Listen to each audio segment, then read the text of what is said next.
Hello, Patricia O'Connor here, and as some of you know, I have a partner, Frida Darcy. She is a few feet away taking a siesta because it's a really nice Sunday. And no, I got this. She's gotten all concerned because she sees that I'm rolling without her. We got this. Today I thought I would do a little Sunday follow-up pickup, and I've got a couple of oldie favorites of mine that I thought we would talk about for just a few minutes. These are, as you know, my Bald Cypress, red cypress, and this is my Dawn redwood. And quite often,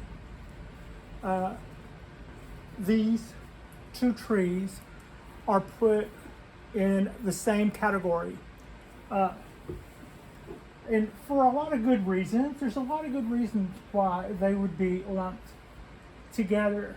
They have similar foliage in that they make these little fronds.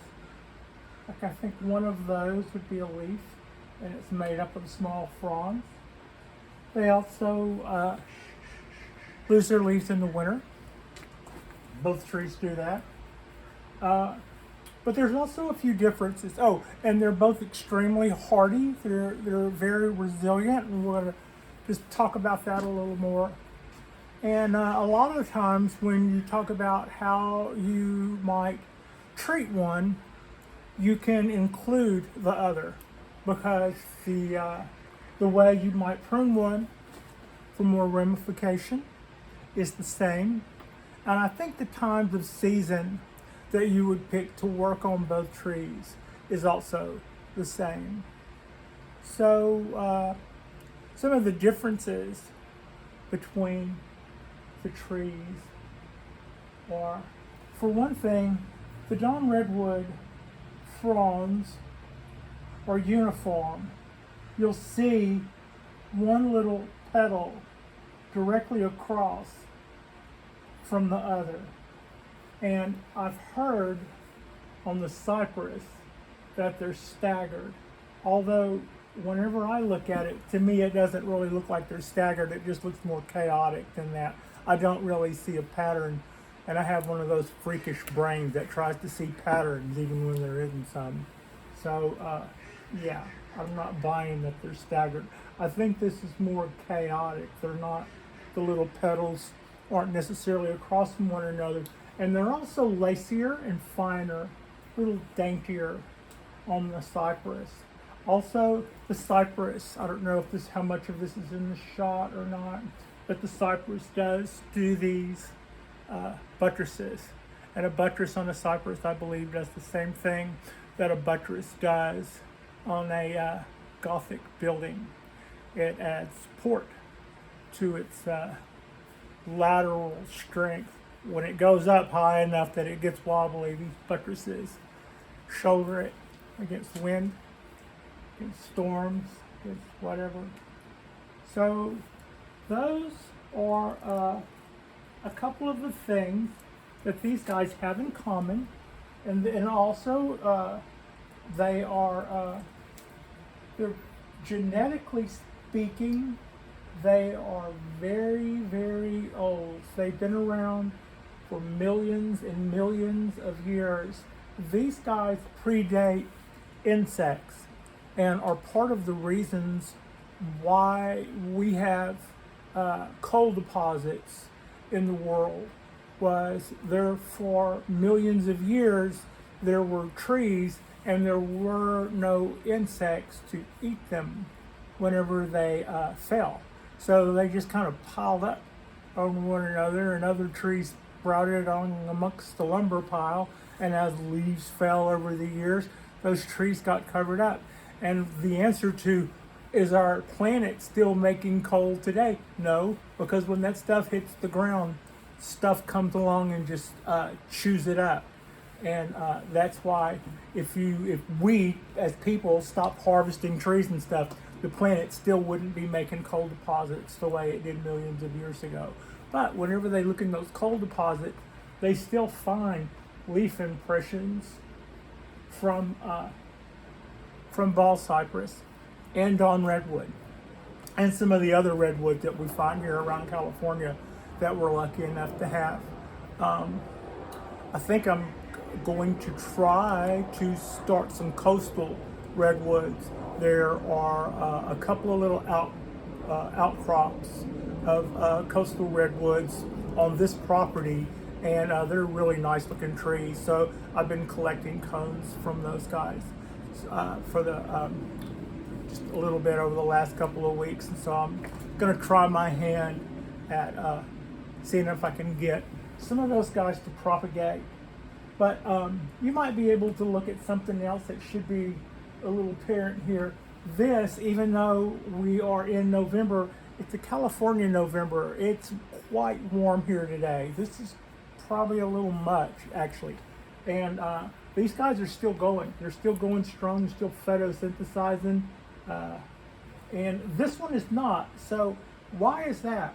And that's kind of part of the thing that I was going to talk to you guys about today. I've been watching a lot of videos. It's when I first got back into bonsai, I felt like I had a lot to learn about a lot of trees. So I watched nonstop things about Cork Bark Oak, and I learned that that was a great tree for beginners because it's very forgiving, and if you overwater it, it won't be apparent right away, and if you underwater it, it'll forgive you for a minute. They're really tolerant that way.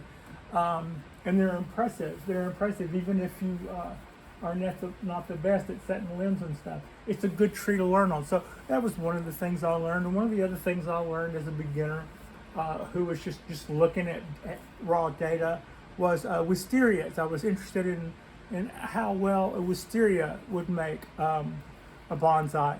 And it's also funny how your tastes will change. One of my favorite bonsai trees, when I got back into it, I was looking at the photo the other day, and I just absolutely love this bonsai tree. And I was looking at it again, and I can't even see the tree. Not even a little bit of it. I was just so enthralled with the setting and those beautiful white flowers and the foliage coming out on either side, all lush and green. And the beautiful, beautiful pot that it was in and the setting and the whole bit. But under that huge cascade of white flowers was totally hiding the tree.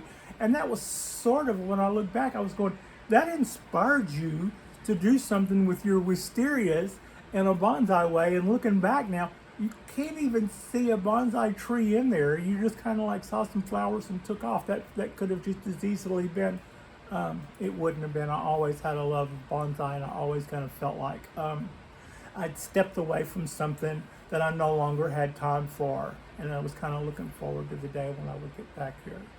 But we were going to talk more about, well, what I intend to talk more about is what I've learned in this past year about the cypress. I didn't want to watch as much stuff about cypress trees because I was born and raised around them. There are some plants or some trees where maybe you have a memory of a relative and you go, what is this? And the person would say, that's and you remember, my so-and-so taught me about what these are. I never remember being told what a bald cypress was. I always knew. They were where I grew up. Southeast Texas, Temple, East Texas was a big grower of trees for the lumber mill. So pine trees probably saw as many that were not native as native. They were taken over. This loblollies, I don't know if those were originally native or whether or not the lumber industry had something to do with that. But anything that got strip cut ended up just going over with pine trees like they were weeds. So, but aside from that, well, the other thing that we always saw was cypress trees. And the other night, I was watching a special from a bonsai master, and he was wiring and styling a cypress tree. and it was a beautiful cypress tree. And the video was kind of in depth, and everything he said about styling and care and wind and timing and root and all of the other stuff he said was absolutely accurate. But I believe, if I saw the foliage correctly, he had a pond cypress. My dad would call those pygmy cypresses. They were smaller. That was a local slang, and it was just what you would call the smaller dwarf cypress tree. As far as the bark, as far as the shape, as far as all other things, it was smaller.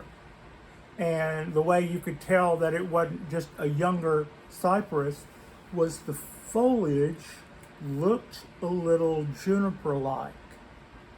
Not like this, but more juniper-like.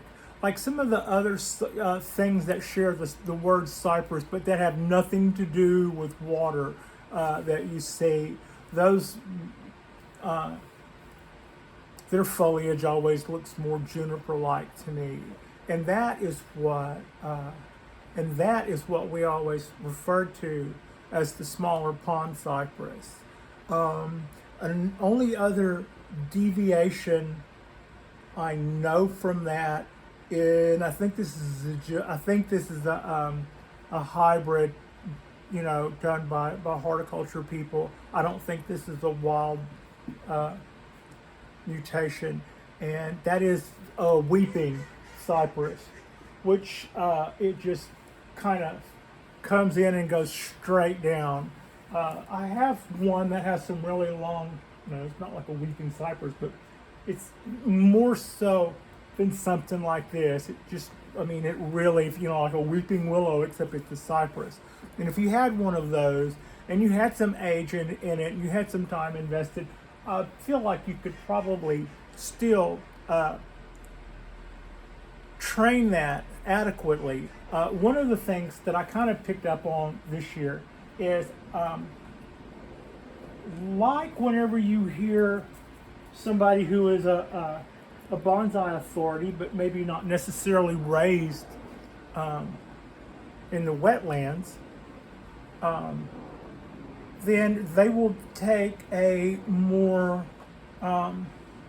traditional approach to the cypress tree.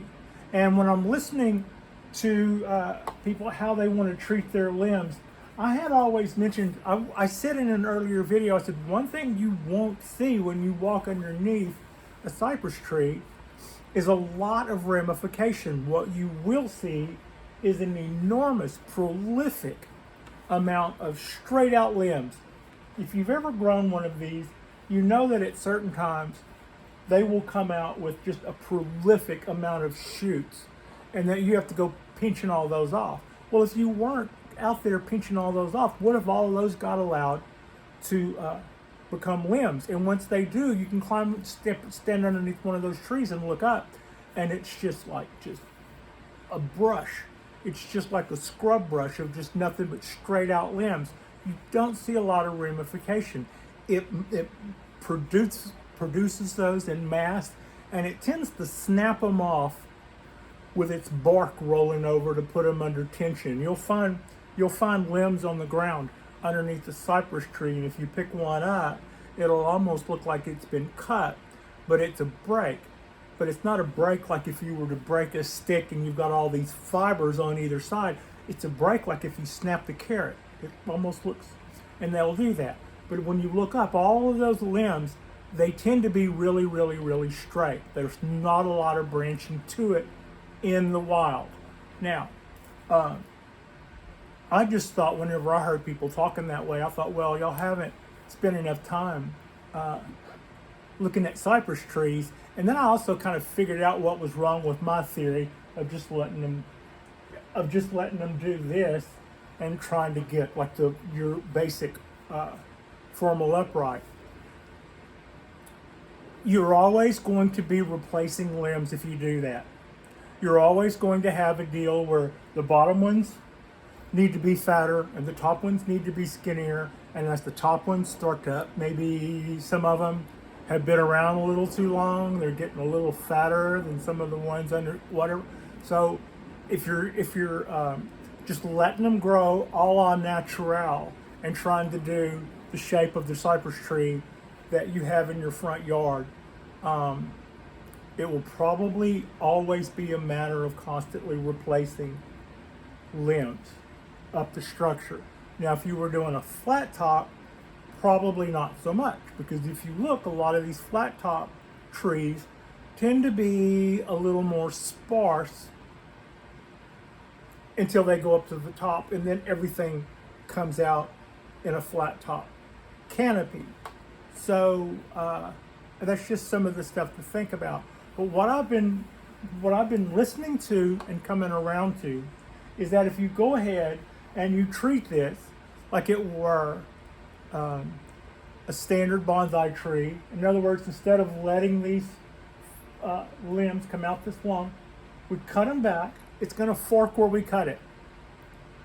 So if it's short back here and not way out there, then when it forks, and then we cut those back, and then it forks, and then we cut those back, and it forks, that will be longer lasting structures that we can do one time, and they will be a more permanent part of the tree because we will have built those structures over a couple of years. If we do what I was originally thinking, we will constantly be clipping old limbs and looking at new shoots and deciding those are going to be our next new shoot to replace this big one, and we'll constantly be trying to work our balance around keeping a decent presentation while we're moving things forward.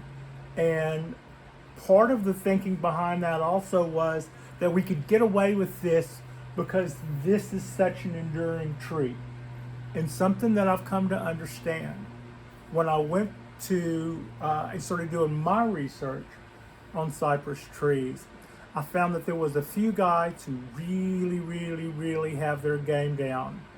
And there was a few guys who, like me, were learning about bonsai trees and saw that in a bald cypress, they could have something that would allow them to make some mistakes and live to fight another day, and all the while be a big old huge honking impressive tree. Totally get that. But where are all the old ones? Where are all the really old ones?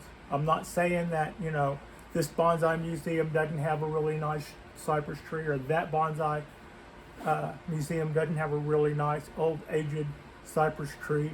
But for all of the people who have taken these home and started growing their cypress trees and started having July 4th defoliation parties, where are all those aging trees? So the point is,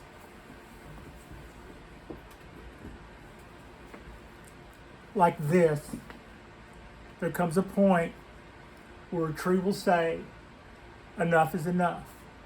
I've been easy, and I'm beginning to wonder if it's worthwhile. So I learned so much from this little dawn redwood. But after doing all of this carving, it responded by rolling over. And by doing all of this pruning and carving and cutting, it responded by putting out stuff where I wanted it to put out. And every time it made something that wasn't where I wanted it, I just rubbed it off right then. Everything that wasn't where I wanted it got rubbed off right then. And so I depleted this guy without meaning to. And about the time that I figured out that I was probably pushing my luck with it, I could see so much potential in how much it had already met me halfway if I'd have just been a little bit more patient.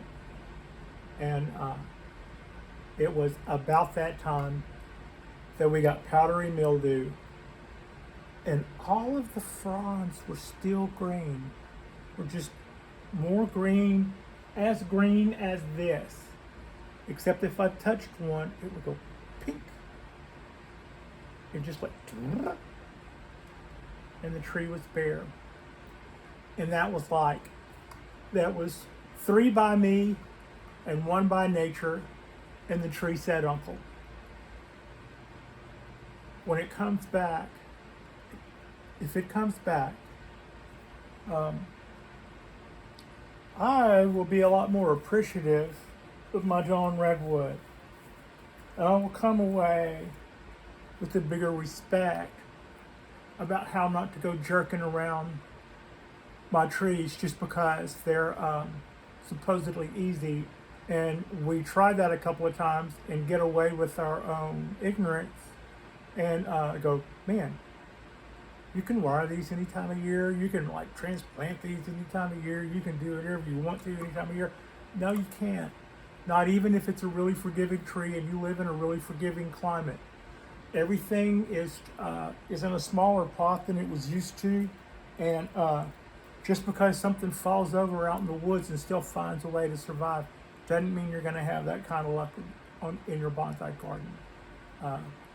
You can tax things, and they can give up. So this guy's still putting out stuff, but it hadn't put out anything that won't burn off. So we won't really know how much this is going to come back until next spring when it comes time again. But here's what I do know in the meantime. It's not taking in water as much as it used to. And if I water it more, it'll just lay there. If I water it less, it seems to slowly but surely go away. So the tree is slowed down, but I don't think it's dead. But that's a good little lesson in treating the extremely hardy as if they're bulletproof, when at the end of the day they may not be. That very well might not be the case.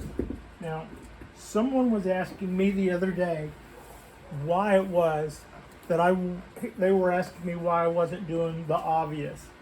And they were letting it be known that they thought, with the amount of research that I had done on cypress trees, that surely I would be growing these in water.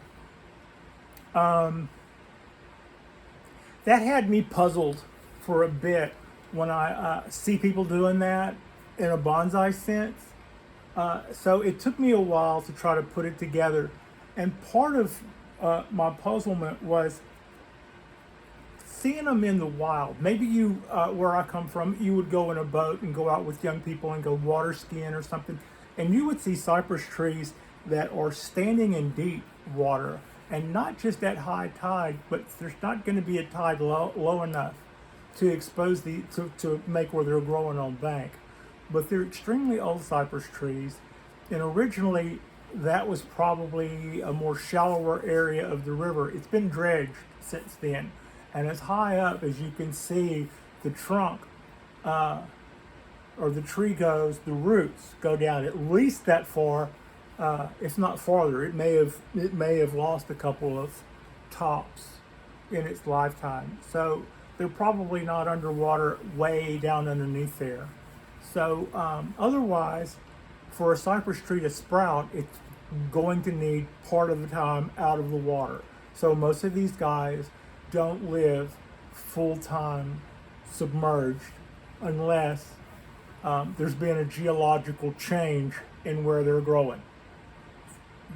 Can't plant something underwater and have it be a cypress tree. It's never out of the water, it'll never sprout. When you see those growing in standing water that never dries up, just know a couple of hundred years ago when that did sprout, that was a bank at least part of the time. So now, to that end, you do see people who have cypress trees that live in wetlands, and those wetlands are underwater for not high and low tide, but for weeks or months on end, seasons even. That happens, and those trees will grow amazingly quick. I have seen people with years of experience, bonsai masters and the Yamadori people who can look at a pine tree and go, this thing has been battling the elements for X, and they'll look at a cypress tree that's probably maybe 12 years old, and they'll think it's much, much older than that. Because if a cypress tree spends part of its season in standing water, they will grow very quickly. I don't think that's the same as a cypress tree in a pot. If you have your bonsai tree, your cypress tree, in a cement mixer or a big tub or something, and it's standing in water, you're not going to get the same advantages as it gets when it's doing that in the wild. We're not even exactly sure why that is advantageous, but if you look at people who specialize in cypress trees, like the guys in Florida, Weigerts, they have a place where they start their cypress trees, and after 6 or 7 years, they've got some trees that you would think were decades old. And so to that end, my center tree might be 10 or 12 years old by that standard. Not hundreds, not 20s, not 50s, but and these guys would be, 4, 5, 6 years old, not 15, 20, or 12 or something like that. So they grow amazingly quick, and that advantage to water, to them growing in standing water, I believe is very real, and it probably has to do with mix underneath the soil being, the bios and stuff. It's probably something that needs to be regenerated, so that if you're just growing one in a pot and standing in water, you're not getting the same effects as if it's if nature is constantly replenishing itself, like it's in your yard or it's in the wild or it's in whatever. So it does work in the wild. It does work if you plant one at the water's edge in a water feature, if you had it in your yard, if you wanted to get your trees to bulk up or something. I don't believe it works when planted in containers, and I have seen that as well backed up by a few other people who specialize in Bald Cypress. So that's why I'm not growing my trees in standing water. I don't think that's necessarily beneficial to a cypress tree that's in a pot, to grow it in standing water. I think otherwise you're going to want to try to do the rules and behave by the same decorum that you would with other trees. Just know that they like a lot of water. I do water these guys heavily, but it's pure akadama. I say it's pure akadama. You can see the top in. I filled this container with pure akadama and ran out. I basically needed about 3/4 of a large bag of boom mix to pour over the top. And it also made for a nice dressing, although the akadama did look good too. But that ended up being just what I thought was good off the top, going into it. And in the year that I've been doing this, I found out that was probably the number one perfect thing that I could have done, because that will make our roots be super, super fine. And so that was really a good thing. The part of it up here that's boom mix isn't going to be having the same ton of fine roots. That we're not going to worry about that anyway. This tree and the one on the other end has a little bit of a wider base that's underneath the soil, so at some point those might come up a little when it comes time for a repot. And at some point I will be looking for a pot for these guys, but I won't be doing it quickly. We're going to let these guys have time to do their thing. This got planted. See, now that's exactly what some of the things that my thinking was that these were great trees. They can take anything. They can take a licking and keep on ticking. So when it came time to having all of these huge parts and then this pot somewhere, waiting for the right time to repot these, I went, screw it. And I built this in August. That's not really the right time to be doing that. And yeah, I got away with it. And yeah, the trees are fine. but I shouldn't walk away from that whistling in the dark and go, and now, next July, I'm going to join the defoliation party. No. It probably would have been a wiser thing to save the energy in the tree and not tax it just because it makes energy. It doesn't mean we have to go burning it all up. And so from now on, I'm not going to necessarily go pinching everything on my cypress trees the minute they come out. The tree has invested something in it. If it's making a leaf, I'm going to let that leaf make some photosynthesis and put some of that sugar back in the tree.